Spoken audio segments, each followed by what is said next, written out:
What's going on, guys? Comics Kid 2099 here. Welcome to day 304 of the 365-day graphic novel review challenge. Today, I want to talk to you about The Remarkable Worlds of Professor Phineas B. Fuddle.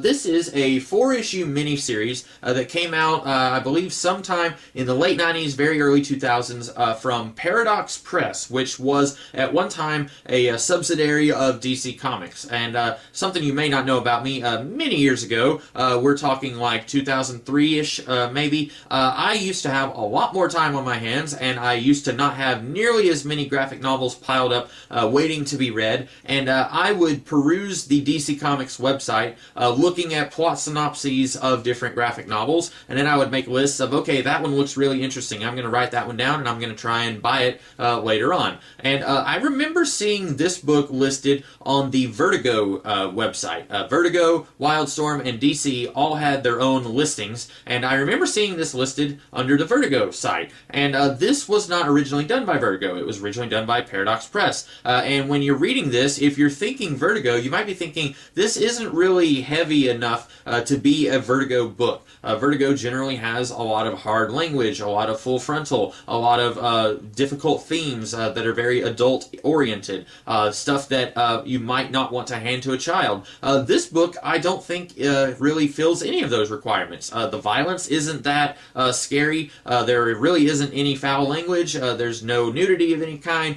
So I remember the first time I read this years ago, thinking it was a little weird that this was listed on Vertigo, and it really felt like it could have been done by any comic book company. It didn't feel like it had to be done under the rated R comic book company. Well, now I know it was by Paradox Press, but anyway, this book is a story about these two scientists in, I guess, Victorian England, and lots of weird stuff is going on. The Thames River has overflown for no reason at all. It hasn't been raining, so the river has overflown for some reason. There's this giant Egyptian statue that just appeared in the middle of the city, and these two guys, they are trying to figure out what's going on, and one of them, the guy here, right here, his uncle is Professor Phineas B. Fuddle. And they go to visit the professor to try and see if he knows what's going on, and it turns out he has built a time machine, and he has gone back in time, and him meddling in the time stream is what's causing all this weird stuff to happen in the present day. So these guys, they build their own time machine to try and go after him and bring him back into the present day so that they can restore order, if you will.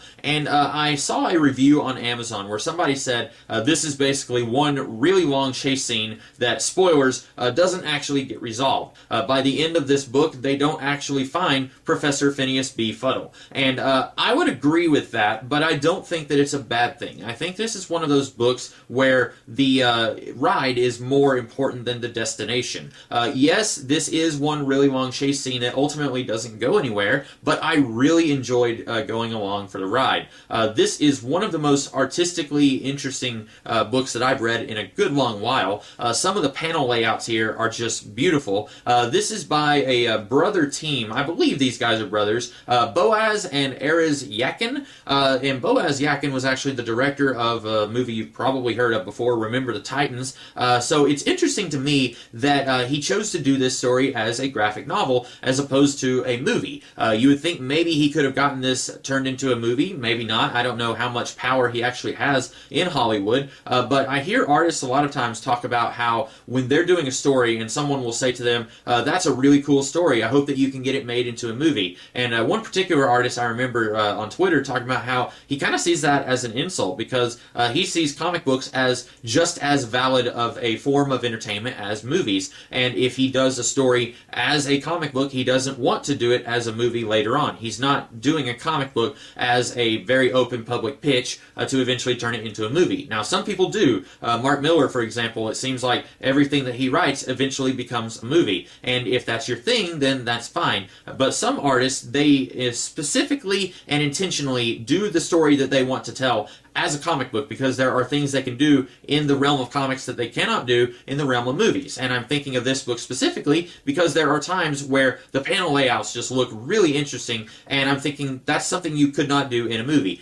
For example, at one point, they are in the Middle East, and the panel layout kind of looks like those palaces that you see like in Saudi Arabia in the present day. Like the whole panel layout of that entire page kind of looks like that. And it's really fascinating, really good art. I really love the panels here. There are several double page spreads in this book that I just want to blow up and put all over my walls. They just look amazing. The writing is really good.